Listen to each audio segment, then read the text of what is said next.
Allez, salut à tous, c'est Brice pour la chaîne Une Bolée d'air. Et dans cette vidéo, on va parler des futurs Pixel 8, Pixel 8 Pro et un peu Pixel Watch 2 également. Donc successeur ici de mon Pixel 7 Pro, on a enfin une date officielle, d'accord. Donc là dans cette vidéo, je vais vraiment vous dire toutes les infos qu'on a aujourd'hui, toutes les infos pas farfelues, d'accord. Il y a pas mal de leaks qui ont tourné, qui me paraissent complètement bidons et qui sont fondés sur rien du tout. Donc tout ça, je vous en parlerai pas. Moi, comme d'habitude, je vous parle de leaks qui ont un fort potentiel d'être vérifiables derrière, qui sont déjà plus ou moins vérifiés parce qu'il y a déjà eu des fuites via Google, etc. Donc comme d'habitude, ce que je vous donne normalement, c'est des choses qui vont marcher pour de vrai, qui vont être vérifiées après, à part peut-être quelques petits points un peu plus délicats, mais dans l'ensemble, vous verrez, c'est quand même des trucs très fiables. Et justement, le premier truc très fiable, ça a été directement partagé par MKBHD, le gros youtubeur américain, qui donc a donné la date officielle de l'annonce du coup de ces Pixel 8 Pro et de la Pixel Watch 2, donc qui aura lieu le mercredi 4 octobre. Ça aura lieu à New York, on n'a pas encore l'heure exacte, donc annonce tout à fait imminente, d'accord, en gros dans un mois quand vous verrez cette vidéo. Et on a en plus de cette annonce via MKBHD, on a eu un leak monumental, alors, qui est certainement voulu de la part de Google, où en fait Google, sur une de ses pages officielles du store, du Google Store officiel, a en fait mis une photo où on voit un Pixel 8 Pro voilà, mis en scène avec du coup un modèle qui est en train de téléphoner avec. Le texte alternatif qu'il y avait quand on passe sa souris et qu'on met sur l'image, le texte alternatif c'était Pixel 8 Pro en train d'être utilisé pour un appel téléphonique. Donc voilà, Pixel 8 Pro couleur blanc porcelaine. On a justement là le 8 Pro, en fait il y a 3 modules en haut, il y a 3 modules photo, on va en parler juste après. Et donc blanc porcelaine qui va être un des nouveaux coloris. Et ce qui est intéressant de voir, c'est que vous voyez à sa main gauche, il porte le téléphone avec sa main gauche, et à sa main gauche il a également la Pixel Watch qui sera évidemment la Pixel Watch 2. On peut le voir à la couleur justement du bracelet qui est également du blanc porcelaine, la même couleur que le téléphone pour que ça aille ensemble. On va pas en parler tout de suite de la Pixel Watch, je vous parlerai tout à la fin de la vidéo. Si vous, ce qui vous intéresse uniquement c'est la Pixel Watch 2, allez voir, comme d'habitude je vous mets les timecodes avec un sommaire pour aller voir ce qui vous intéresse. Mais du coup ça sera la fin de la vidéo et on va un peu dérouler des trucs, on va dire un peu plus design, généraux, pour aller sur des trucs un peu plus intéressants selon moi, du coup l'aspect photo, l'hardware, etc. et l'aspect software à la fin. Mais donc du coup, voilà, si on voit ce rendu, si on voit cette photo, là c'est plus qu'un rendu, c'est une photo, on voit que évidemment on est sur la continuité du design qu'on avait avec le Pixel 7 Pro, d'accord, donc avec la fameuse barre, sauf qu'en fait ce qu'ils ont fait, c'est que sur le 6 Pro, ils ont fusionné ici, c'est d'un seul tenant, il n'y a plus la petite séparation. Bon, on s'en fout, clairement, personnellement je m'en fous complètement. Frandroid, j'ai pas été convaincu par la dernière vidéo, vous me direz ce que vous en pensez en commentaire, je vous la mets en description en fiche. On beaucoup pourri le Pixel, même si voilà, ça me dérange pas qu'ils le pourrissent, mais je trouve ça un peu dommage qu'ils le pourrissent sans pourrir par exemple un iPhone à côté, en disant que depuis le Pixel 6 Pro c'était la même itération. C'est vrai, je suis complètement d'accord avec eux. Donc depuis le Pixel 6 Pro, ça fait Pixel 6 Pro, Pixel 7 Pro, Pixel 8 Pro, enfin 6, 7, 8 quoi. Donc c'est la troisième itération. À la troisième itération, ils sont là, ouais Google, voilà, c'est une formule vue et revue. Et du coup, Pompot, je sais pas, il y a une vidéo qui est sortie à 2 semaines d'intervalle sur un Pompot, je vous la mets également.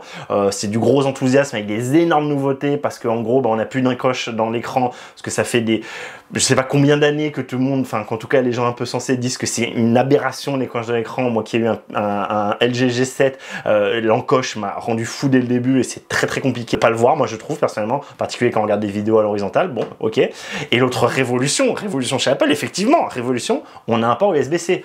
Waouh! Parce que les mecs n'étaient pas foutus de faire autre chose qu'un port propriétaire où ils se faisaient des couilles en or, un port fragile, merdique, qui servait à que dalle. Autant par rapport au micro USB, je dis pas, autant depuis qu'il y a l'USB-C, c'était une vaste blague et ça fait des années qu'ils auraient dû passer à ça. Donc waouh, les nouveautés chez le Apple, c'est une encoche en moins, donc un truc qui aurait pas dû exister à la base, et un USB-C au lieu d'un Lightning port, donc un autre truc qui aurait pas dû exister à la base. Voilà, et là, alors c'est une autre personne, c'est 2 présentateurs différents, donc voilà, je veux pas cracher dans la soupe et être trop véhément non plus, c'est toujours difficile en plus selon l'humeur, etc. Et puis surtout 2 présentateurs qui n'ont pas forcément les mêmes, voilà, le même rapport au produit, etc. Mais je trouvais qu'ils étaient quand même très violents sur Pixel 8. En plus ils ont donné des trucs pas forcément passionnants, et vous allez voir, je vais vous donner beaucoup plus d'infos. J'étais assez déçu par cette vidéo que j'ai trouvé quand même assez, enfin voilà, pour une équipe de journalistes, je trouve ça assez léger, mais bon, c'est que mon avis. Et moi je vais essayer d'aller plus loin que ça évidemment et de vous donner des infos quand même un peu plus dans le dur quoi. Ok, donc c'est parti. Donc on a dit voilà, Pixel 8 Pro, vous avez vu le design général, ok, on va se rapprocher beaucoup de ça. Je vous l'ai dit, on va avoir cette couleur, donc il va plus être du blanc, ce qu'ils appelaient neige, hein, comme ça va être du blanc porcelaine, donc en fait du blanc un peu beige, un peu écru. Très bien, pourquoi pas, je m'en fous un peu aussi, hein. Je pense que je prendrais cette couleur, c'est pareil, plus clair, donc prend moins la chaleur quand il est au soleil, donc mieux pour pas chauffer, surchauffer. On va avoir cette couleur. On va avoir également on va avoir un noir qu'ils appellent donc en anglais licorice. Je pense que c'est rice qu'on dit, licorice, je pense que c'est rice, qui veut dire en fait réglisse en français. Donc un noir réglisse qui est en fait un peu moins gris foncé que ce qu'on a actuellement, ce qui existe actuellement. Ça va être plus un noir un peu brillant, vraiment noir foncé de réglisse, d'accord? Et donc troisième couleur sur ce Pixel 8 Pro, ça va être le bleu sky, le sky blue, blue sky, qui du coup va être un bleu vu en vrai dans une vidéo qui avait leaké il y a quelques temps aussi. Donc là c'est un imprimé écran de la vidéo, donc c'est pas très qualitatif, mais ça nous donne une bonne idée de la couleur. Et donc on va être sur un bleu un peu plus foncé, un peu plus avec un peu plus de saturation que le bleu qui existe sur le Pixel 7a, qu'ils appellent celui-là le bleu Sea. Voilà pour le Pixel 8 Pro. Et pour le Pixel 8 on aurait du bleu aussi, mais qui serait du bleu pâle haze, qui serait un espèce de bleu palichon, plus palichon pour le coup que ce qu'on a sur le 7a actuellement. On aurait du Penny, je sais pas comment on dit, Pony, Penny, pas Pony, je pense Penny, P-E-O-N-Y, qui est en fait pivoine en anglais, donc je présume que ça va être un espèce de rouge, un peu comme le orange qu'on a actuellement, l'espèce de corail qu'on a actuellement. On a peut-être un rouge un peu plus rouge, justement, comme le rouge pivoine. Alors là, vraiment, je m'avance, hein, parce qu'on a vu on a vu rien sortir là-dessus, donc je vous dis ce que j'en pense, mais c'est pas du tout sûr, ça vraiment, c'est du voilà, du hit and miss, hein, c'est un peu du guessing. Et on va avoir la même couleur, la couleur commune aux deux, qui est souvent le cas, c'est le noir, donc le noir réglisse. Là, c'est une vraie photo d'un vrai prototype, d'une vraie présérie qui était dans la nature. Vous pouvez vous rendre compte de la couleur, hein, sur la face arrière. On va garder, hein, tout ce qui est objectif pour un peu après dans la vidéo, un peu plus tard. On va s'intéresser pour l'instant sur la face avant. Et la face avant, vous pouvez voir, hein, que en fait, on va avoir quelque chose qui, par rapport à aujourd'hui, va être complètement plat. On va avoir un téléphone qui va plus avoir les bords incurvés comme vous pouvez avoir ici, bon, qui moi m'a jamais transcendé, jamais vu trop l'intérêt, mais ça me gênait pas plus que ça non plus. On a des rendus 3D, on va avoir ce rendu, on voit bien le plat, hein, l'écran qui va pas s'incurver sur les deux bords, et on va avoir également justement les coins, les 4 coins qui vont être beaucoup plus arrondis. On va avoir vraiment un arrondi beaucoup plus prononcé. Donc ça, bah pareil, on aime, on n'aime pas. Moi, je sais pas, moi ça me fait dire quand même qu'on perd un peu de taille d'écran pour pas grand chose. On perd un peu de diagonale d'écran pour pas grand chose. Bon, c'est pas forcément très grave. On est sur voilà, une hauteur d'écran qui fait que même quand on regarde les vidéos YouTube, bah, c'est pas gravissime de perdre un tout petit peu dans les angles. Voilà, donc pourquoi pas. Écoutez, je sais pas, ça me choque pas non plus. Peut-être ça permettra d'avoir un écran un peu plus résistant quand il tombe sur les coins. Jamais eu de problème personnellement, mais voilà, pourquoi pas. Et donc par contre, bah, ça évidemment, c'est ce que je viens de vous dire, bah, ces bords plus ronds, ça fait que typiquement si je vous prends d'abord le Pixel 8 Pro, on va avoir, même si grosso modo le téléphone, là vous voyez, je vous montre le rendu, hein, je vous montre les dimensions du coup en comparaison entre 8 Pro en rose et 7 Pro en bleu, vous voyez qu'en fait on va avoir la même dimension générale, les mêmes dimensions hors tout. Par contre, bah, ces arrondis un peu plus importants sur les angles font que bah, forcément on va perdre un peu en diagonale d'écran. Donc on va partir d'une diagonale d'écran sur le 7 Pro à 6,71 pouces à une diagonale d'écran qui ne fera plus que, c'est pas gravissime, hein, clairement, 6,70 pouces. Bon voilà, c'est pas bien grave. Vous voyez que le 8, lui, en plus d'avoir les bords ronds, va également perdre un peu en dimension, il va un peu rétrécir, ça va être un téléphone un peu plus facile à glisser dans la poche, un peu plus compact, et du coup on va perdre pas mal sur la diagonale d'écran. On passe d'une diagonale d'écran sur le Pixel 7 à 7,31 pouces et une diagonale d'écran à 6,17 pouces. Donc c'est quand même pas négligeable. Et si on regarde un peu niveau résolution, en fait elle va baisser sur le Pixel 7 Pro versus Pixel 8 Pro, c'est-à-dire que sur le 7 Pro aujourd'hui je suis à 1440 par 3120 pixels, quand on va être sur du 1344 par 2992 sur le Pixel 8 Pro. Donc on passe d'une définition d'un pixel per inch de 512 ppi sur le Pixel 7 Pro à seulement 490 ppi sur le Pixel 8 Pro. J'en ai strictement rien à carrer, à part avoir l'œil collé pour essayer de compter les pixels. Vous ne le verrez pas, c'est de la pignole, on s'en fiche complètement. Donc sur le Pixel 8, en fait, on va garder la même résolution, donc on est sur du 1080 par 2400 pixels, et par contre vu qu'on a réduit la taille, hein, vu qu'on a réduit la diagonale, effectivement on réduit la surface générale, et donc on va avoir une densité de pixels qui va augmenter. On va passer de 417 ppi à 427 ppi. Pour moi c'est du négligeable, pour moi tout ça, ça reste vraiment dans l'ordre du voilà, dans l'ordre de la marge d'erreur de ce que voit l'œil, clairement à mon avis. Enfin moi c'est sûr, je verrai pas la différence, et je pense que en vrai personne ne voit la différence. Et là où par contre pour moi il peut y avoir une vraie différence, et moi c'est ce dont je vous parle très souvent chez moi, surtout dans le sud de la France, je m'en sers beaucoup en extérieur, beaucoup en randonnée, beaucoup avec le drone, etc. C'est évidemment la luminosité. Et là, on a eu des vraies grosses évolutions. Je vous l'avais dit dans mon live, hein, c'est un des trucs qui me fait envie chez le Pixel 8 Pro et pourquoi j'aime le prendre, c'est qu'on va avoir maintenant une luminosité max. Alors attention, là on parle bien en HDR, donc c'est-à-dire qu'il y a plein de sites qui ont repris l'info en disant ouais, on va avoir une luminosité max à 1600 nits. Non, 1600 nits, je les ai déjà en luminosité max de base max absolue, je les ai déjà sur mon Pixel 7 Pro. Là, c'est 1600 nits en luminosité max en contenu HDR. Et ce qui est intéressant, c'est qu'on passe, donc que ce soit sur le 7 et le 7 Pro, on était sur du 1000 nits, et maintenant sur le 8 Pro, on va être à 1600 nits, donc 1,6 fois plus important, et sur le Pixel 8, on va être à 1400 nits, donc 1,4 fois plus important. Donc ça, après, comment ça va se convertir effectivement dans la vraie vie, en luminosité réelle quand on voit, parce que vous savez, tout ça, c'est de luminosité max qui souvent ne sont pas tenues, c'est-à-dire qu'on va avoir la luminosité max qui va tenir peut-être, allez, 30 secondes, 1 minute, 2 minutes, mais en plein soleil, quand il fait 40, comme on a eu les grosses canicules, et ben vite il va surchauffer, il va devoir rebaisser sa luminosité. Donc à voir en pratique comment ça va te donner sur le terrain. Est-ce que sur des contenus non HDR, ça va vraiment être beaucoup plus, est-ce que peut-être la luminosité max absolue va passer de, je sais pas, 1600 nits à 2000 nits, je n'en sais rien, on n'a pas cette info aujourd'hui, on le verra une fois qu'il y aura le téléphone qui sort et qu'on aura les premiers tests. Ce qui est sûr, c'est quand même c'est plutôt bon signe, et je pense que c'est peut-être aussi pour ça qu'ils ont réduit la résolution sur le Pixel 8 Pro, c'est peut-être pour pouvoir monter plus dans les nits et donc avoir un écran un peu moins résolu et qui donc chauffe un peu moins de base pour pouvoir lui permettre d'aller un peu plus haut en luminosité. Donc j'espère que c'est le cas, j'espère que ça se verra effectivement sur le terrain. Évidemment, moi je vous le dirai, ça c'est un truc qui m'en importe beaucoup, voir si oui ou non on le voit bien et si ça entraîne ou non une surchauffe, enfin si ça tient longtemps ou pas. Donc ça pour moi c'est le truc vraiment intéressant sur cet écran pour moi aujourd'hui, sachant que l'autre truc qui peut intéresser, mais pour moi ça reste encore, enfin je trouve que beaucoup de gens se pignolent avec ça et qu'à mon avis 90% de la population ne le voit pas, c'est que oui, sur du coup le Pixel 8 Pro on va rester sur du 120 Hz max, donc comme on avait sur le Pixel 7 Pro, et par contre sur le Pixel 8 on va monter à 120 Hz quand on était uniquement à 90 Hz. Alors il y en a qui vous garantissent qu'ils voient la différence entre 90 et 120. J'ai quelques doutes, autant entre 60 et 120 je suis d'accord. Je suis pas sûr que les 30 Hz, les 30 FPS soient vraiment si visibles que ça dans la fluidité quand on navigue et tout. Dites-moi en commentaire ce que vous en pensez, dites-moi si vous êtes très sensible à ça. Moi je suis pas hyper sensible à ça, je vous avoue. Je suis content d'avoir 120 Hz, effectivement. Quand je repasse sur du 30 Hz sur de plus anciens téléphones, je m'en rends un peu compte. Et de là à dire ça change mon expérience utilisateur, je suis pas convaincu. Je pense que pour des gens qui jouent beaucoup, par contre, je peux comprendre. Après, les pixels, c'est pas forcément des téléphones conseillés pour jouer. On peut jouer dessus, mais c'est vraiment pas leur point fort. Donc voilà, dites-moi en commentaire ce que vous en pensez, mais pour moi, c'est vraiment pas non plus la révolution. Et ce qui peut être un peu plus intéressant par contre, je trouve, c'est au contraire, non pas dans les hertz maximum, dans les fréquences maximum, dans les taux de rafraîchissement maximum, mais dans les minimums. Sur le 8, on va avoir possibilité de descendre, enfin, que ce soit le 8 ou le 8 Pro, on va avoir possibilité de descendre jusqu'à 10 Hz maintenant, quand avant, au mini, on était à 30 Hz. Et sur le Pixel 8 Pro, ça va un peu plus loin, c'est qu'on va même pouvoir descendre à 5 Hz. Il va supporter le 5 Hz, le 10 Hz, le 30 Hz, le 60 Hz, et en fait, 60 à 120 en continu. Ok, alors que le Pixel 8 il va faire du 10 Hz, du 30 Hz, du 60 Hz et du 120 Hz, mais sans continu entre les deux. Donc voilà, donc dites-moi ce que vous en pensez, dites-moi si c'est important ou pas pour vous. Moi je pense que c'est surtout de baisser cette fréquence qui peut être intéressante, typiquement sur une page fixe où on regarde pas ce qui se passe, où il n'y a pas besoin que ça bouge, et du coup voilà, ça permet d'économiser de la batterie là-dessus, donc pourquoi pas.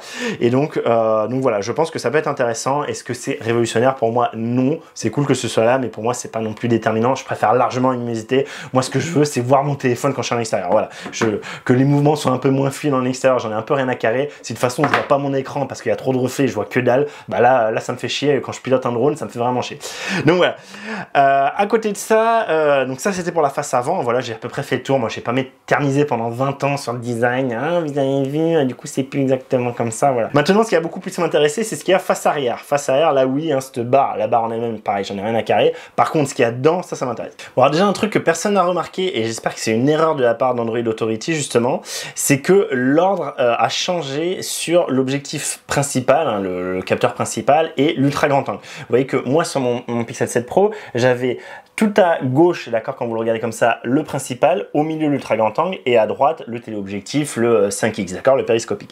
Là, on va toujours avoir tout à droite le périscopique, mais d'après le rendu de Android Authority, on aurait le standard qui serait au milieu et l'ultra large qui serait sur le côté, à gauche. Et ça, moi, j'aime pas. Pourquoi? Parce que quand on prend son téléphone à la main, main. Et quand on le tient comme ça, bah, souvent c'est justement l'ultra large et ici, et ben il y a le doigt qui facilement, quand on le tient comme ça, va pouvoir être dans la scène, va être dans la photo. Et donc ça m'emmerde, il faut faire gaffe, ça m'est déjà arrivé sur mon ancien smartphone. Et donc moi je trouve ça bien plus intelligent de mettre l'ultra large hein, au milieu, comme ça il est un peu plus loin du bord et il y a moins de chances de l'avoir dans le champ. J'ai bon espoir que ce soit, ils se soient inversés en fait, parce qu'ils ont vu du coup le gros objectif et ils se sont dit bah le gros objectif c'est forcément le principal. C'est pas forcément le cas. Là typiquement sur mon 7 Pro, vous voyez, le gros central, hein, il est plus gros que l'autre. Youhou, putain, il arrive à voir ma tête là. Il est plus gros que l'autre et pourtant c'est bien le central qui est ultra wide. Alors je comprends leur logique. Pourquoi? C'est parce qu'en fait ici justement le nouveau sur ce Pixel 8 Pro, on va avoir un capteur qui va être encore plus gros qu'avant. On va avoir un capteur qui va monter à 1 sur 1,12 pouces. Donc on est pratiquement sur un capteur 1 pouce. C'est énorme. C'est un capteur qu'on a, cette taille-là, c'est un capteur qu'on a par exemple dans un Sony RX100. C'est des capteurs qui étaient réservés avant à des appareils un peu haut de gamme. Alors c'est de moins en moins le cas, c'est en train de se démocratiser avec les drones, etc. Mais se dire qu'on va bientôt avoir presque un capteur 1 pouce dans un smartphone, c'est quand même assez foufou. Et donc il est sur 1 sur 1,12 pouces contre... Ici, le capteur principal sur le Pixel 7 Pro était de 1 sur 1,31 pouces. Donc ça faisait un photosite de 1,2 micromètres de largeur, quand maintenant sur le Pixel 8 Pro, ça sera un photosite de 1,4 micromètres. La différence est vraiment pas négligeable. Donc ça laisse présager quand même d'avoir des photos de nuit encore meilleures, parce que naturellement, le plus gros capteur va aider à avoir une meilleure sensibilité, à mieux voir la nuit. On va également avoir certainement un peu plus de bokeh, un peu plus de flou d'arrière-plan, le fait que du coup, on va avoir naturellement, sans avoir besoin de rajouter du flou artificiel, naturellement, votre sujet va mieux se détacher de par ce capteur plus gros. Donc ça, c'est très simple, hein, je peux vous le montrer tout de suite. Là, je ne mets pas de mode portrait, je ne mets rien. Je vous mets ma main devant moi et vous allez voir que derrière, naturellement, il y a un flou qui s'est créé parce que le capteur est déjà quand même assez gros et on arrive, si le sujet est suffisamment près et l'arrière-plan suffisamment loin, on arrive à avoir naturellement, optiquement, du flou naturel. Et donc là, ça devrait être encore un peu plus augmenté, encore plus vrai. Et donc ça peut être une bonne chose pour les portraitistes et plus généralement pour tout ce qui est basse lumière, c'est une très bonne chose. Et donc, en fait, ce nouveau capteur, c'est l'évolution du capteur actuel. C'est donc, le capteur actuel, c'est l'ISOCELL de chez Samsung, l'ISOCELL GN1, et on va passer sur le GN2. Et ce qui est intéressant, donc, c'est qu'on garde toujours un 50 mégapixels qui, vous savez, vont être réduits après en photo de sortie en 12 mégapixels. C'est bien un capteur 50 mégapixels, mais lui, avec son traitement, tout ce qu'il fait, ça s'entembouille, etc. Après, il recompresse pour réduire le bruit, réduire les petits artefacts, les trucs qui peuvent être pas terribles, pour avoir une photo de 12 mégapixels bien plus propre. Donc, voilà, donc ça sera toujours le cas. Et par contre, ce qui est intéressant, c'est que en plus de cet aspect basse lumière, etc., on a un meilleur support apparemment de l'HDR. C'est un capteur qui va traiter plus rapidement l'HDR et de ce qu'on a cru comprendre. Ça, c'est pareil à vérifier, mais apparemment, on passerait d'avoir 3 photos. Vous savez, en fait, des fois, vous avez des questions. C'est sur le groupe Pixel. Hein, si vous n'y êtes pas, rejoignez-nous. Hein, je vous mets le lien dans la description. On est, je crois, 7000 dessus. Il y a souvent la question, mais il est où le mode de HDR? Il n'y a pas de mode HDR. En fait, il le fait naturellement. C'est-à-dire que le Pixel, c'est vraiment du tout automatique. Hein, ça, je vous l'ai dit déjà dans le test du Pixel 3. Si vous n'aimez pas le tout automatique, clairement, achetez pas un Pixel. Mais du coup, lui, automatiquement, en fonction de la scène, de la luminosité, du contre-jour, des ombres, etc., va faire de HDR. Et aujourd'hui, apparemment, il fait de l'HDR à base de 3 photos, c'est-à-dire une photo sur exp, une photo exposée normalement, une photo sous exp. Il recombine le tout pour faire qu'il ait les ombres de la surexp, les hautes lumières de la sous-exp et le reste de l'exposition normale. Il recombine tout, il fait une photo jolie. Là, apparemment, du coup, ça serait maintenant sur 5 photos. Donc, on va pouvoir aller un peu plus loin sur la surexp et sur la sous-exp et donc normalement gagner encore plus de détails dans les ombres et dans les hautes lumières. À voir comment ça sera effectivement, à voir si on verra une différence sur le temps de prise de vue, etc. Normalement non, il est très réactif et ça permettra d'avoir une meilleure photo. Enfin, je vous le dis, il serait capable de filmer en 4K 120, je crois que celui c'était déjà le cas, et 8K 30 fps quand lui ne pouvait faire en pratique, encore une fois physiquement, que de la 8K 24 fps. Dans tous les cas, il faut bien comprendre que ça, c'est encore une fois, c'est le capteur. Si derrière vous n'avez pas le processeur qui va bien, si vous avez de la surchauffe, si vous ne pouvez pas l'utiliser effectivement, ça sert à rien. Donc à voir ce que Google va proposer. Moi j'aimerais bien qu'il propose de la 4K 120 au lieu de la 4K 60 parce que pour le coup faire des ralentis, si c'est de qualité, ça m'intéresse. La 8K, très honnêtement, je m'en fous complètement et vu le poids que ça pèse et vu la surchauffe que ça va créer, j'y crois pas une seconde. Mais peut-être proposer, ou peut-être pas de la 120 fps, mais peut-être du 90 fps, sachant qu'on va avoir évidemment le nouveau processeur, le Tensor G3. On va en parler un peu après.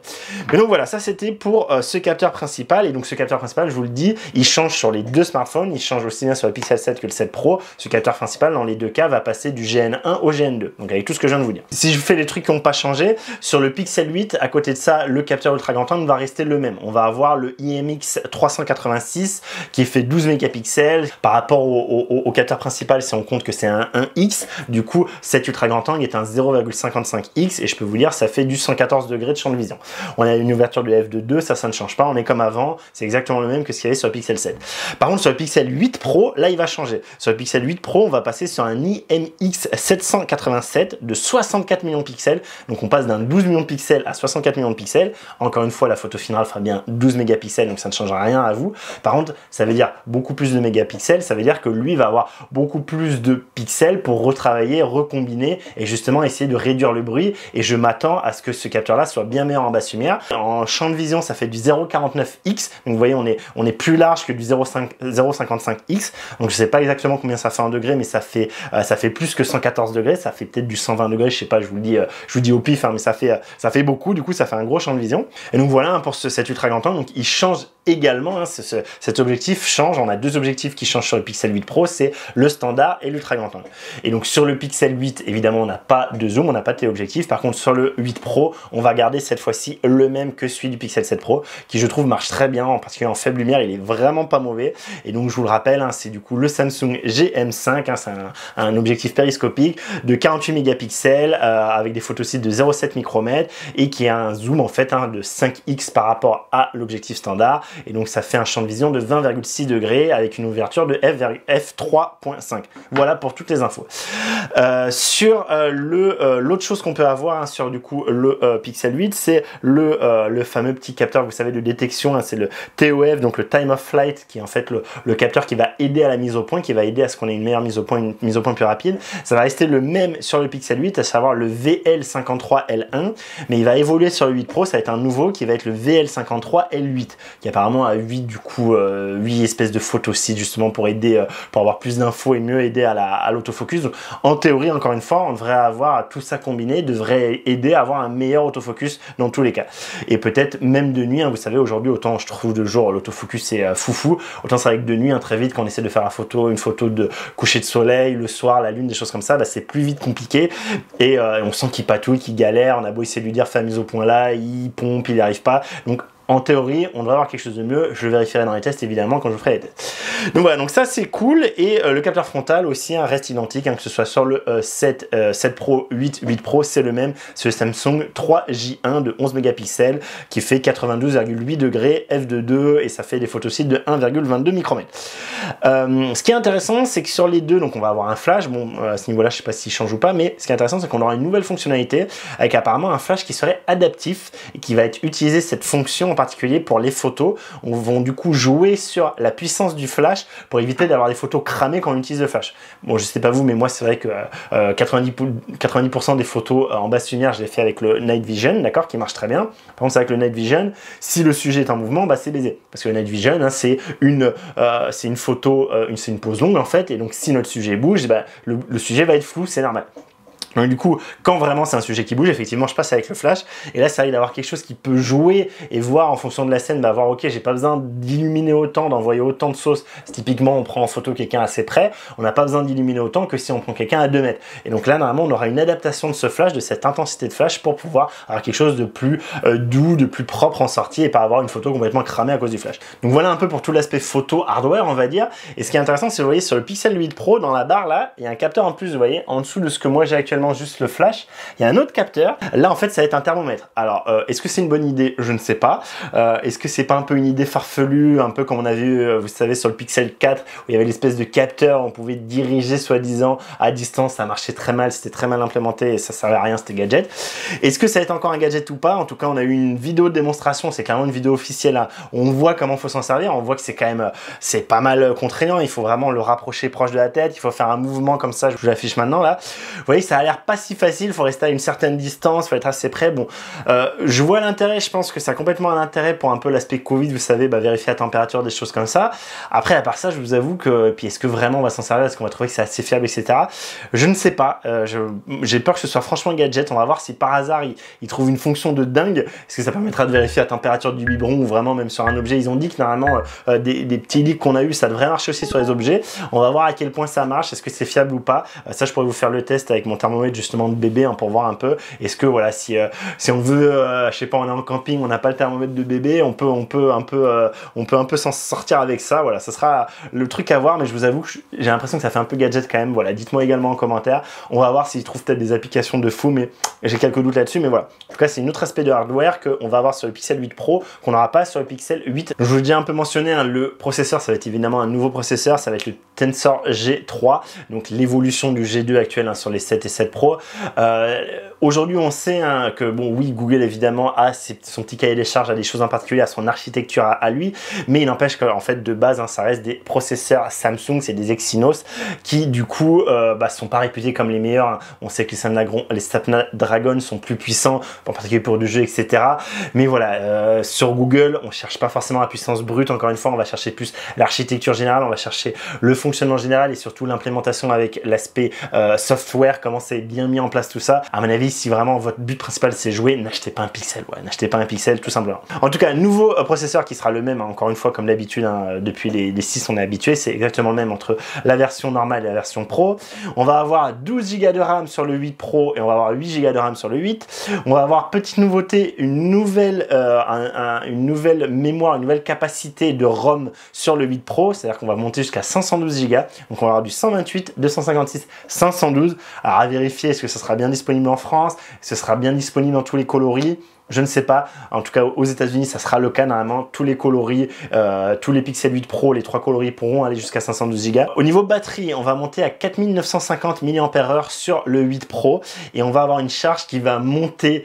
Frandroid le disait, c'est un peu une blague et je suis d'accord avec eux. Voilà, bon, c'est toujours une petite évolution, mais c'est plus histoire de dire. On va en fait gagner 4 watts sur la charge. On va passer de 23 watts à 27 watts sur le Pixel 8 Pro et on va passer donc de 23 watts sur le 7 Pro à 28 watts sur le 8 Pro. Et sur le Pixel 8, on va avoir une batterie qui va monter à 4485 mAh avec une charge qui va passer de 20 à 24 watts. D'accord, le 8 va aller à 24 watts quand le 7 était qu'à 20 watts. Bon, ça va pas changer le cours de l'histoire à mon avis pour la recharge rapide. Est-ce que c'est gravissime? Est-ce que moi j'ai besoin que mon téléphone soit chargé à 80% en 5-10 minutes? Non. Est-ce que si c'était là, je serais content? Sûrement, je ne cracherai pas dessus. Est-ce que c'est déterminant pour moi? Non. Je préfère clairement que on ait un prix contenu et pas cette charge ultra rapide. Ça va un peu sur du coup ce que je vous dirai à la fin sur les téléphones, sur les prix. Voilà. Je trouve que Frandroid se contredisent un peu dans leur logique générale et donc on reviendra là-dessus sur le prix. Mais voilà.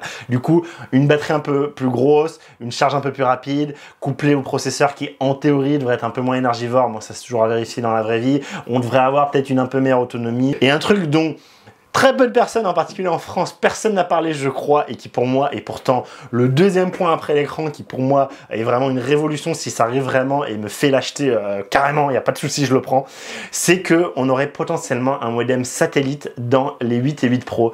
Donc en fait, on sait que Android 14, donc qui va être la future version et qui va arriver évidemment dès le début, Day One sur les Pixel 8 et 8 Pro, va supporter justement les appels et SMS d'urgence via satellite. Donc ça, c'est juste dingo. Alors apparemment, Apple le fait déjà, donc chapeau à eux.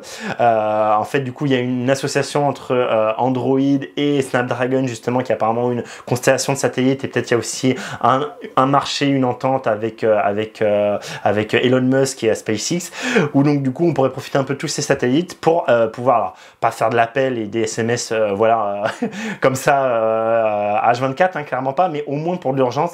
Et moi qui fais de la rando, qui me retrouve souvent dans des zones blanches, se dire qu'il y a ça de dispo, c'est une sécurité. Enfin voilà, aujourd'hui les gens qui font vraiment de la rando ont des téléphones satellites justement pour la sécurité, ceux qui sont vraiment hardcore, moi je suis pas du tout hardcore, mais ceux qui veulent vraiment être sûrs, ils achètent un téléphone satellite. Ça coûte très cher à l'achat, la moindre communication c'est de suite 500 balles la minute, donc c'est dire que potentiellement au moins pour un appel d'urgence au 112, au moins pour appeler peut-être son numéro d'urgence, ma femme, etc., pouvoir passer par ça, ou au moins envoyer un SMS avec les coordonnées GPS, où on est, qu'est-ce qui se passe, bah ça peut sauver des vies vraiment, véritablement. Et moi, je vois complètement l'intérêt. Moi, pour mon usage, vraiment, avoir ça, ça fait être rassuré. Est-ce que du coup, si on l'utilise, on pourra payer quelque chose? Est-ce que du coup, il y aura, ok, vous avez cette option-là, mais si vous l'utilisez, vous payez? Est-ce que peut-être on pourra envoyer vraiment des SMS à sa femme, justement, en payant, en moyennant un surcoût? Ou peut-être, je sais pas, on a une enveloppe, vous avez le droit, je sais pas, à 1 ou 2 SMS par mois via satellite. C'est inclus, vous inquiétez pas, on le prend en charge sur Google. Ça serait foufou. Voilà, maintenant, il faut voir comment ça sera implémenté. Il faut voir si ça sera bien disponible dans tous les pays. Ça, c'est compliqué aussi. Certainement que ça sera disponible aux États-Unis, mais pas forcément partout.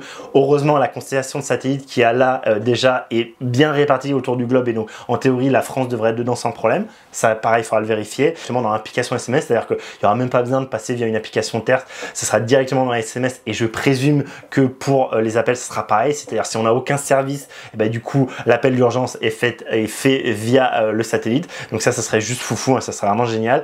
Maintenant voilà, comment ça va être implémenté, est-ce que ce sera bien en France, est-ce que les 8 et 8 Pro vont bien avoir le modem dédié à ça? Je présume que oui, on sait déjà que apparemment les Samsung vont l'avoir pour concurrencer justement Apple.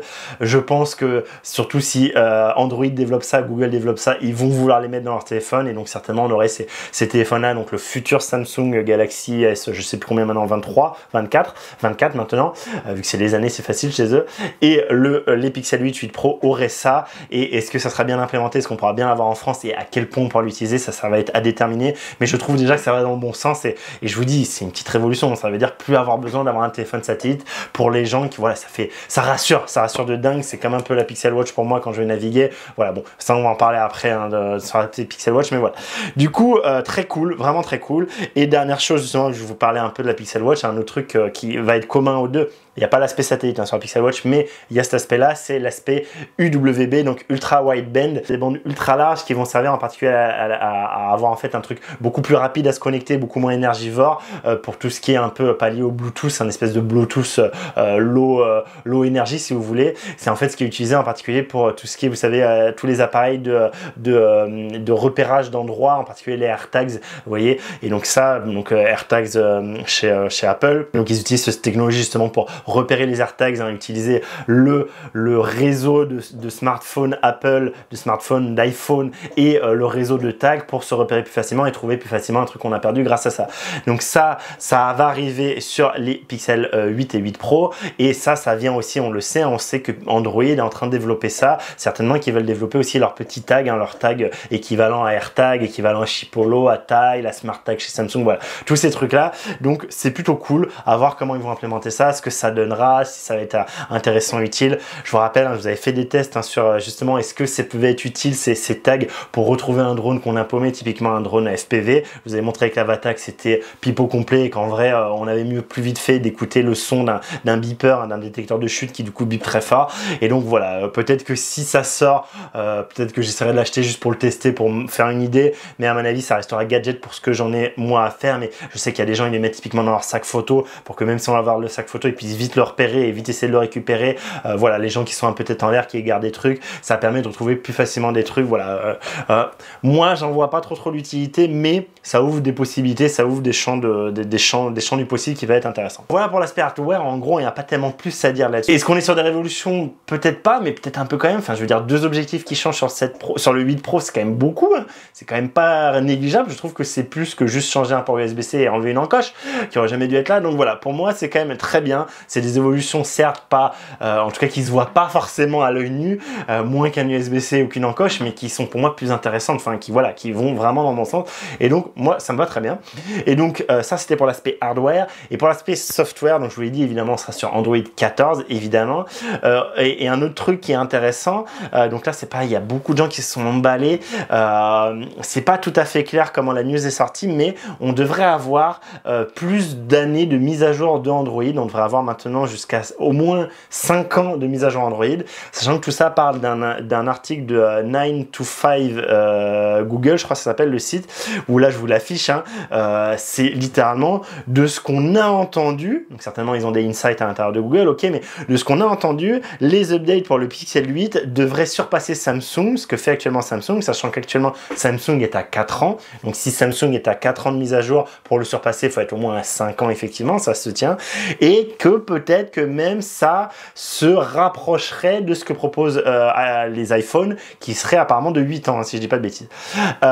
Donc, ce qu'ils disent, hein, justement, juste après, c'est qu'attention, hein, le diable est dans les détails, qu'il faudra voir effectivement comment ce sera mis en place, et ce sera des vraies mises à jour full, complètes de tout le système, avec tout qui vient à jour et tout qui est des vraies améliorations, ou un peu, alors ça encore une fois, vous savez, je suis pas du tout pompote, je ne suis pas du tout actualité, mais des commentaires que j'ai vus en lisant les articles et des commentaires que j'ai vus sous les articles, les gens disaient en fait, les 8 ans de mise à jour chez iPhone, c'est une grosse douille. Vous savez, avant iPhone, hein, ils bridaient leur téléphone, hein, en bridant les performances, hein, via des mises à jour. Là maintenant, ils disent non, désolé, on a pris la main dans le sac, maintenant on fait plein de mises à jour très longtemps. Sauf qu'en fait, apparemment, dites-moi en commentaire encore une fois si vous avez du pompote, mais apparemment, en fait, les mises à jour, oui, il y en a sur 8 ans, mais sauf que tous les derniers trucs, les dernières techniques, les derniers petits gadgets, les dernières nouvelles évolutions de software qui sont vraiment intéressantes, qui vraiment permettent de faire des nouveaux trucs, et ben en fait souvent elles sont pas disponibles sur les anciens modèles, et elles sont réservées qu'aux nouveaux modèles, au dernier modèle, au dernier iPhone, je sais plus auquel on est, 13 ou 14 là.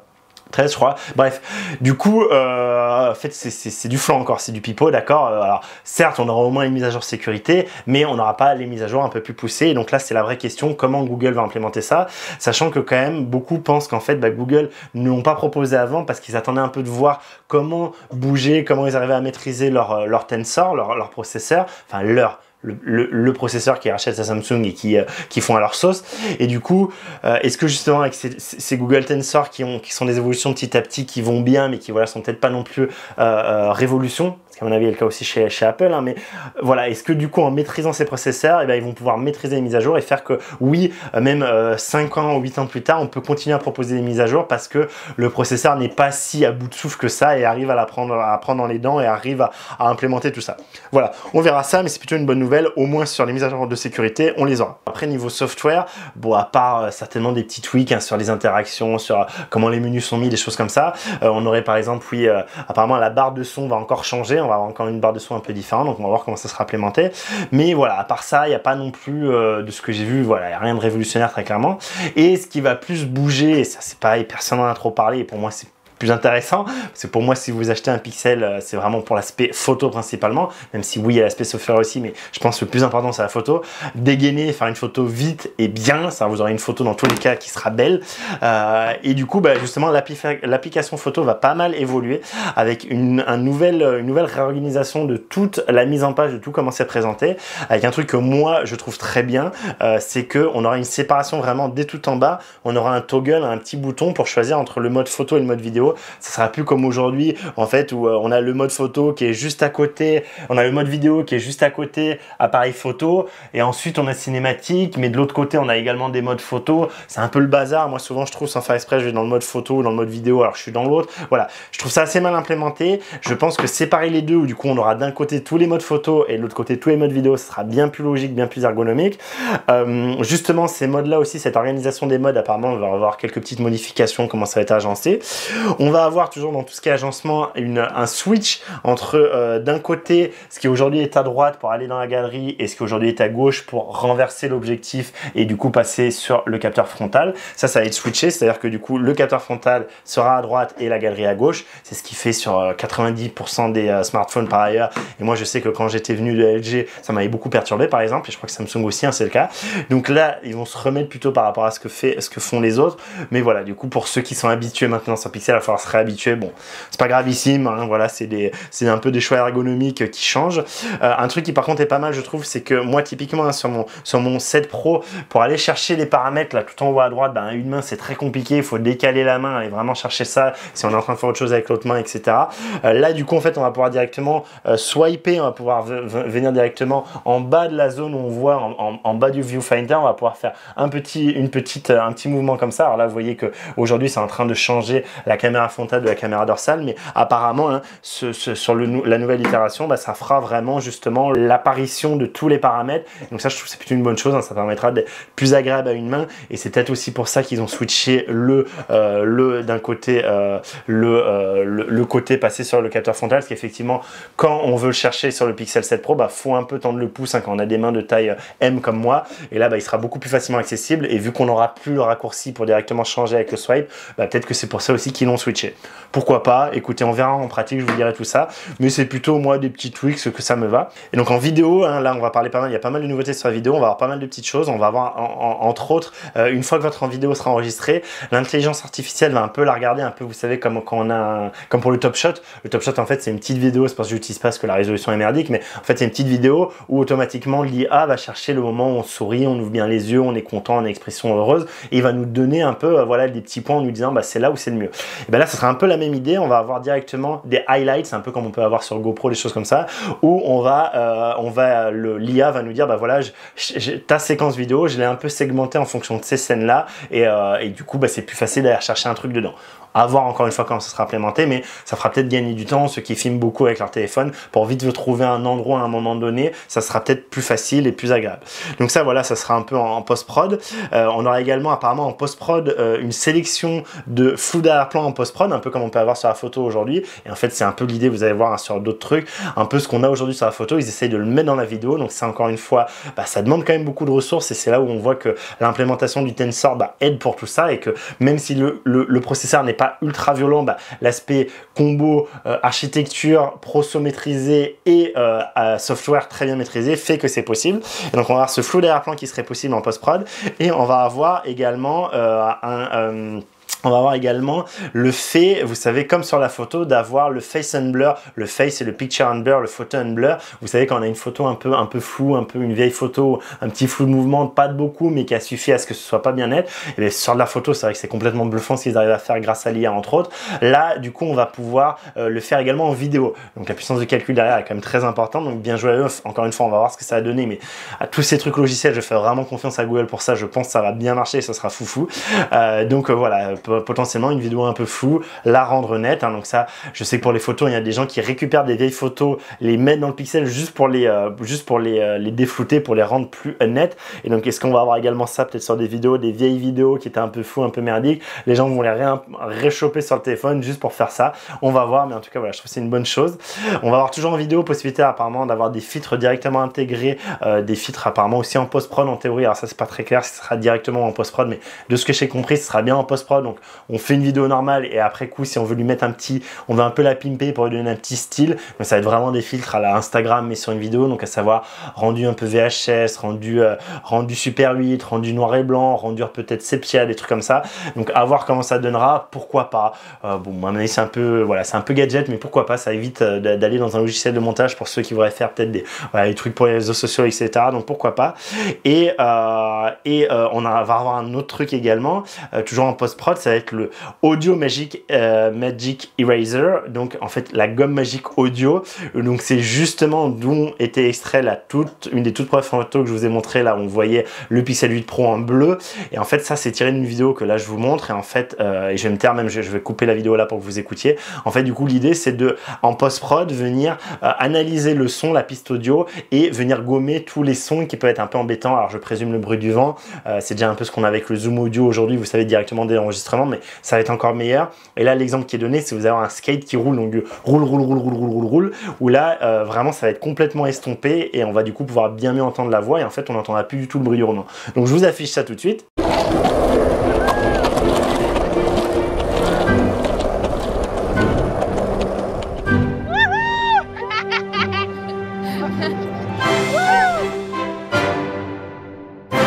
Alors évidemment c'est la vidéo de démo, il faudra voir en vrai ce que ça va donner, je vous ferai le test aussi, mais je trouve que c'est une bonne chose, en particulier moi pour tout ce qui est bruit du vent. Vous savez, souvent je me filme en extérieur quand je promène le chien, etc.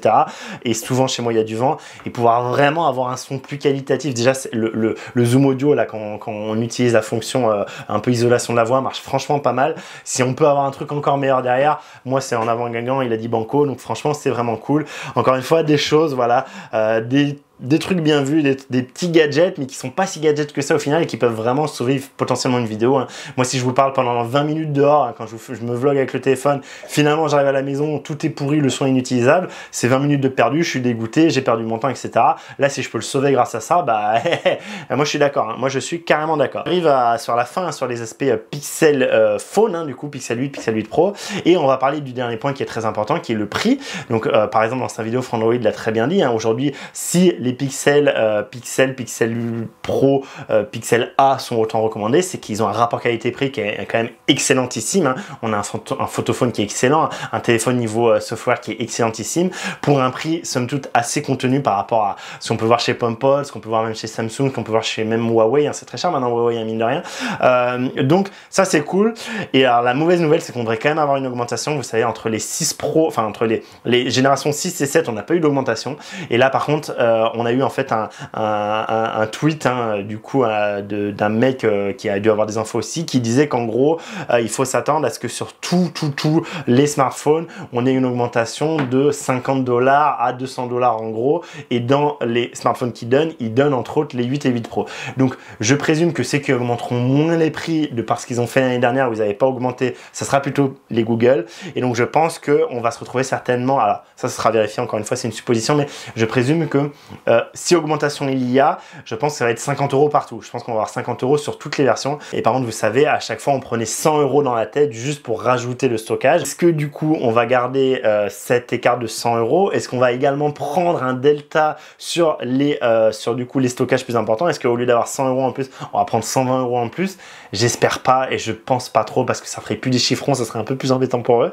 Et l'autre question, c'est est-ce que le 512 Go va prendre que 100 €? Est-ce que pour passer de 128 à 256 on prend 100 € et pour passer de 256 à 512 on reprend 100 €? Donc au final, d'un côté on a gagné que 128 Go pour 100 € et de l'autre côté on a gagné 256 Go pour 100 €. Je ne sais pas. Je présume que ça risque d'être ça, parce que je les vois pas mettre 200 € d'un coup juste pour le stockage en plus.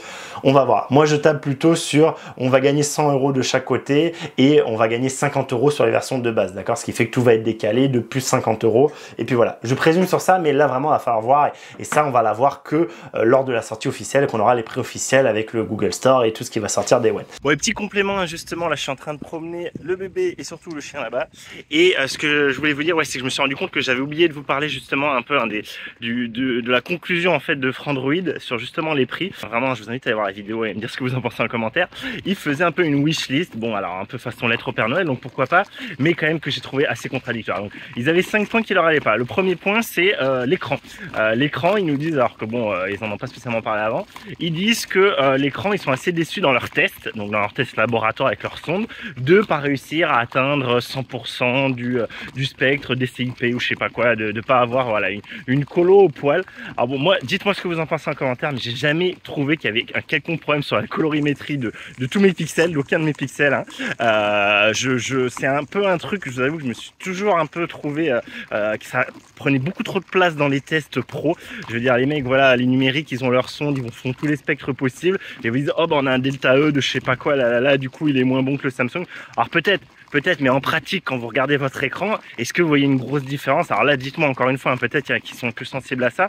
Moi, je sais que c'est pas spécialement le cas. Autant sur un gros écran d'ordinateur, oui, là, on va de suite voir qu'on commence à avoir des dérives, des choses comme ça. Autant sur un petit écran de smartphone qui, en plus, si on l'utilise encore une fois en extérieur, en plein soleil, avec les reflets, etc. Voilà. Enfin, moi, de base, je trouve que j'ai aucun souci sur ma colorimétrie sur mon écran, hein, même quand je suis à l'intérieur, dans l'ombre, le soir, etc. Mais en plus, je trouve que sur un écran smartphone, c'est vraiment pas ce qui devrait être un critère déterminant. Enfin, en tout cas, pas quand on parle sur de la marge d'erreur, sur du truc infinitésimal qu'à part une sonde, à mon avis, personne ne voit. Et donc voilà, donc je trouve que c'est un peu ridicule. Les autres points qui leur ont pas plu, c'est bon, la charge rapide, vous en avez déjà un peu parlé avant. Bon, apparemment, enfin ils le disent eux-mêmes, désolé pour le bébé, ils le disent eux-mêmes, en fait apparemment, alors ils disent ouais 27 watts pour un téléphone à plusieurs centaines d'euros en 2023, c'est pas normal. Bon, je sais pas, j'ai un peu du mal à me prononcer là-dessus, je comprends ce qu'il veut dire et là-dessus c'est peut-être le point avec lequel je suis plus d'accord. Mais ils disent eux-mêmes, bon, je sais bien que Apple est à 20 watts. Bon, Apple c'est quoi, c'est 1500 € les téléphones les plus chers, 20 watts, bon voilà, donc est-ce que vraiment, enfin j'espère que du coup ils le précisent à chaque fois dans leurs tests, hein, quand ils font un test d'iPhone, que c'est un point critique, hein, comme ils peuvent le dire ici sur le Pixel. Bon, à côté de ça, ils parlent de quoi d'autre? Ils parlaient de mise à jour, voilà, pour le coup c'est un point où je peux être complètement d'accord aussi, surtout qu'en vrai ça coûte rien à Google, si ce n'est le fait que peut-être des gens vont moins changer de téléphone à cause de ça. Donc ça, normalement, je vous l'ai dit, hein, c'est le cas, on devrait avoir des mises à jour au moins de 5 ans, donc à voir comment ça sera en pratique fait, mais voilà, ça va être le cas. Ensuite, en numéro 4, qu'est-ce qu'il y avait? En numéro 4, il y avait le processeur. Oui, je sais bien qu'on n'achète pas un Pixel pour jouer dessus, mais bon, j'aimerais bien, pourquoi pas, jouer dessus et pouvoir être performant sur Fortnite, etc. Et alors, ça, encore une fois, pourquoi pas, mais ça va pas du tout avec le tout dernier point qui est pour moi le point le plus important et lequel je partage le plus, c'est, s'il vous plaît, Google, continuez à faire des téléphones avec d'excellents rapports qualité-prix et qui n'explosent pas les prix, et ça reste aujourd'hui une des dernières marques qui fait du assez haut de gamme à des prix raisonnables, relativement raisonnables. Et donc le mec il peut pas nous dire ouais je vais avoir le processeur le plus puissant possible pour pouvoir jouer, etc. Avoir la phase charge la plus violente possible, avoir l'écran le mieux calibré possible au poil du cul comme sur les Samsung, comme sur les iPhones, et nous dire à la fin mais bon, le plus important c'est quand même que vous fassiez tout ça en gardant des prix moins chers que les autres. Bah non, à un moment donné ça va pas être possible. À un moment donné, si on veut tous les trucs meilleurs sur tous les endroits, et ben forcément ça va augmenter le prix. Donc moi je préfère largement le compromis qu'est en train de faire aujourd'hui Google, et je vous dis moi sur l'écran la colorimétrie j'ai aucun souci, je vois pas pourquoi ils relèvent ça. Je pense qu'ils auraient pas eu leur son, on leur mettait deux écrans à côté, ils avaient aucune idée de la différence. Peut-être je me trompe, dites-moi en commentaire si vous mettez un Samsung à côté d'un Pixel à l'aveugle, à l'avance, hein, sans savoir les tests, le résultat des tests, et vous arrivez à avoir une différence. Moi j'ai très gros doutes sur quelques pourcentages, sur comme ça des spectres colo énormes. Honnêtement à mon avis c'est pipeau complet, et voilà, on peut pas espérer avoir une phase charge à 100 watts, on peut pas espérer avoir le dernier processeur qui coûte une blinde, l'écran voilà qui du coup permet d'atteindre le dernier pourcent pour avoir le spectre bidule.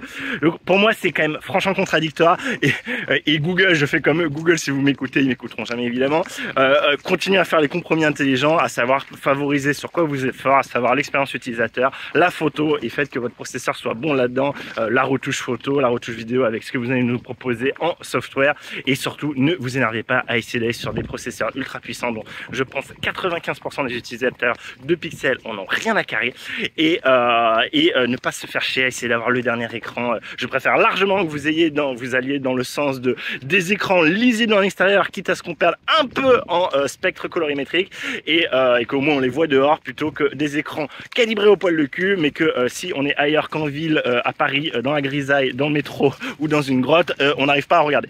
Voilà, donc j'espère que dites-moi en commentaire ce que vous en pensez.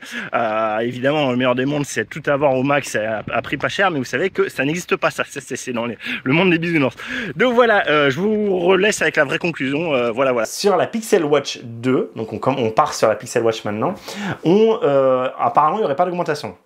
Ça sera vérifié, c'est des rumeurs assez vagues, sachant que justement sur la Pixel Watch, on a très peu de rumeurs, on n'a pas autant de trucs qui sont sortis de partout. C'est sûr, elle va sortir en même temps que les Pixel 8, d'accord? Donc on va avoir en même temps l'annonce des 8 Pro et de la Pixel Watch 2. Certainement, il y a des chances à mon avis qu'il y ait également, si le tag doit arriver cette année, sur le fameux tag là, le concurrent des AirTag doit arriver, à mon avis ça sera à ce moment-là aussi.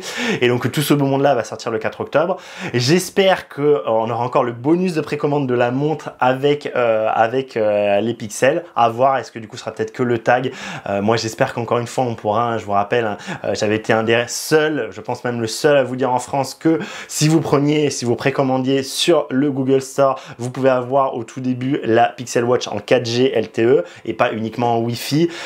Pas mal de personnes m'ont dit en commentaire, tu dis n'importe quoi, évidemment que dès qu'ils vont s'en rendre compte, ça sera la Wi-Fi qui va être livrée.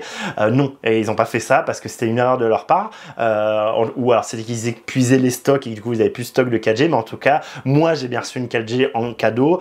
Tous ceux qui ont suivi mon conseil et qui l'ont fait ont bien reçu une 4G LTE en cadeau. Et donc peut-être ça sera également le cas. Ça sera surveillé. Vite prendre la précommande le plus tôt possible si on peut avoir une Pixel Watch et d'autant plus une Pixel Watch 4G. Donc vous savez, c'est vraiment ce que je veux. Je vous en reparlerai dans une vidéo dédiée où je vous parlais de la Pixel Watch. Vous voyez, je l'ai pas à mon poignet parce que elle bug et donc j'ai renvoyé en garantie, et je vous fais une vidéo sur tout ça et sur mon ressenti après pratiquement un an d'utilisation. Ça va arriver très vite sur la chaîne, donc si ça vous intéresse, n'hésitez pas à vous abonner, à activer les notifications. Ça va arriver également, évidemment, tous les tests du 8, du 8 Pro, ça va arriver évidemment, donc abonnez-vous aussi si ça vous intéresse. Et mais du coup voilà, ça va arriver très vite, ce compte rendu sur la Pixel Watch. Mais tout ça pour dire que moi, si j'ai pas la 4G, ça va pas trop m'intéresser. Mais voilà, on va voir ce que ça va donner, on va voir les cadeaux, si elles vont être refournis en cadeau ou non. Mais en tout cas sur la Pixel Watch 2, les quelques leaks qu'on a, c'est que déjà si je vous remonte la photo qu'on a vue, clairement ça a l'air d'être exactement la même que la Pixel Watch au niveau général. Donc on va être sur le même format, et c'est ce que les rumeurs disent, sur du 1,2 pouces, sur ce que les insides disent, sur les infos un peu internes qui ont pu fuiter. Donc 1,2 pouces, on aurait un écran qui serait peut-être un peu plus lumineux, ça c'est pas très clair, il n'y a pas eu tant de recoupage de sources là-dessus, mais en tout cas le 1,2 pouces c'est à peu près clair. À un moment ça se demandait s'il n'y aurait pas une autre taille disponible. Apparemment ça a l'air de dire que non. On aurait également toujours hein, la grosse bordure. Malheureusement moi en vrai je vous dis en aspect pratique je m'en rends pas compte par rapport à ce que j'utilise, hein. C'est très bien camouflé d'accord dans l'aspect software justement. On a eu quelques cadrans, hein, les futurs cadrans qui sont sortis, hein, je vous les affiche aussi voilà pour un peu l'aspect design. Moi je m'en fous un peu mais c'est plus l'aspect pratique qui m'intéresse. Mais voilà, du coup on devrait garder malheureusement cette grosse bordure. À côté de ça, on va avoir exactement la même forme, hein, la forme en espèce de petite pilule là, forme de mentos quoi. On devrait avoir tout pareil à part le dessous qui du coup ne serait plus en acier inoxydable mais en aluminium, apparemment pour alléger. Bon, pourquoi pas, moi j'ai pas l'impression qu'elle soit spécialement lourde, mais pourquoi pas. Après on devrait avoir une batterie qui va augmenter un peu. Alors attention, l'augmentation de batterie, vous êtes prêts, tenez-vous bien. On va passer de 294 mAh à 306 mAh. Révolution. This is a revolution. Donc plus littéralement 11 mAh. Donc voilà, c'est ridicule, hein, je crois que ça fait 4%, j'ai pas fait le calcul, mais de mémoire, enfin j'ai fait le calcul, mais je me rappelle plus, mais je crois que c'est 4%. Donc c'est assez nul. Clairement, aujourd'hui, l'autonomie est un gros point faible de cette Pixel Watch premier du nom. Je vous le dirai dans ma vidéo dédiée. On devrait un peu gagner, mais c'est pas avec ça qu'on va gagner des masses. Par contre, heureusement, on va avoir quand même à côté de ça un nouveau processeur. Donc, hein, on va passer sur un Snapdragon W5 gravé en 4 nanomètres. Quand avant, on était sur un processeur Samsung Exynos gravé en 10 nanomètres. Alors, ceux qui ne le savent pas, plus on grave fin, plus on est performant et plus on consomme pas. Plus on consomme peu. Donc en théorie, ce processeur va permettre de gagner en autonomie. Est-ce qu'on va pouvoir avoir enfin au moins une journée et demie d'autonomie? Peut-être, on va voir, ça pareil, ça sera les tests à voir en fonction de l'utilisation évidemment. Qu'est-ce qu'on active ou pas? Est-ce qu'avec la 4G, je vous le dis, ça sera pas le cas. Mais voilà, on va voir ce que ça va donner, sachant qu'en plus de ça, en plus de l'aspect pros en lui-même, l'aspect hardware, on va avoir un nouveau software. On devrait passer sur du Wear OS 4, quand aujourd'hui on est sur du Wear OS 3.5. Et donc le Wear OS 3.5 est en fait sous une architecture, une base d'Android 11, quand le OS 4 sera sur une base d'Android 13, donc celui qui est actuellement développé. Et donc en théorie, on peut espérer qu'il y ait une meilleure utilisation, une meilleure optimisation de la batterie, que peut-être on arrive également à gagner comme ça, et que donc entre le processeur, la batterie un tout petit peu plus importante et du coup l'optimisation logicielle, bah, tout ça fait qu'on aura une meilleure batterie. Ça sera vérifié, je ne sais pas, on verra. Et enfin, dernier truc, c'est ce que je vous ai dit, et ça recoupe avec les pixels, c'est qu'on aurait ce fameux ultra wideband qui du coup permettra peut-être de retrouver plus facilement sa montre, justement si elle est paumée, peut-être d'utiliser sa montre pour retrouver un tag, les fameux, je sais pas, les Google Tags, hein. Il y en a qui avaient fait un peu une blague, qui avaient appelé ça les G-Spot, les points G. Donc voilà, je pense pas que ça s'appellera les points G, que si ça sort, si ce truc-là sort, mais voilà, vous avez compris, hein, le concurrent des AirTags, le concurrent des Smart Tags, AirTags chez Apple, Smart Tag chez Samsung. Donc voilà, j'ai fait le tour. Moi, vous savez, hein, elle m'intéresse, hein, justement, enfin, je vous le dirai plus en détail dans ma vidéo dédiée à la Smartwatch, à la Pixel Watch premier du nom. Je vous dirai pourquoi vraiment, moi, je trouve que finalement, c'est un produit qui, je pensais, m'intéresserait pas du tout et finalement m'intéresse carrément, et que vraiment, c'est au point où du coup, j'ai cherché d'autres Smartwatch pour voir si je pouvais remplacer ma Pixel Watch, et je vous dirai dans la vidéo pourquoi je n'ai pas trouvé et pourquoi finalement la Pixel Watch, je trouve que vraiment pour une première itération, c'était une très bonne smartwatch. Donc tout ça, abonnez-vous, activez les notifications. Et moi je vous dis, je vous donne rendez-vous pour la sortie officielle. Je vous remercie d'avoir regardé cette vidéo, j'espère qu'elle vous a plu. Si c'est le cas, n'hésitez pas à la liker, la partager. Vous savez, ça fait du bien à la vidéo, ça fait du bien à la chaîne, hein. C'est très compliqué en ce moment pour toutes les chaînes YouTube et en particulier pour la mienne. Et moi je vous dis, voilà, merci à tous ceux qui le font, merci à tous ceux qui commentent aussi, hein, même si c'est juste pour dire pour le référencement, merci pour ta vidéo, bah merci pour ta vidéo, ça fait plaisir. Même juste un petit commentaire juste pour aider à faire monter la vidéo et qu'elle soit un peu vue, hein, dans l'algorithme, c'est cool. Merci à tous ceux qui le font. Et puis voilà, je vous dis à très vite pour une prochaine vidéo. D'ici là, bah, faites de belles photos, faites de belles vidéos, potentiellement avec d'autres pixels. Je vous donne aussi rendez-vous, n'hésitez pas à me rejoindre sur le groupe Facebook, hein, vraiment, on est beaucoup et il y a beaucoup de choses, ça peut être l'occasion aussi d'échanger là-dessus. Tout ça, je vous laisse là, à très vite. Salut.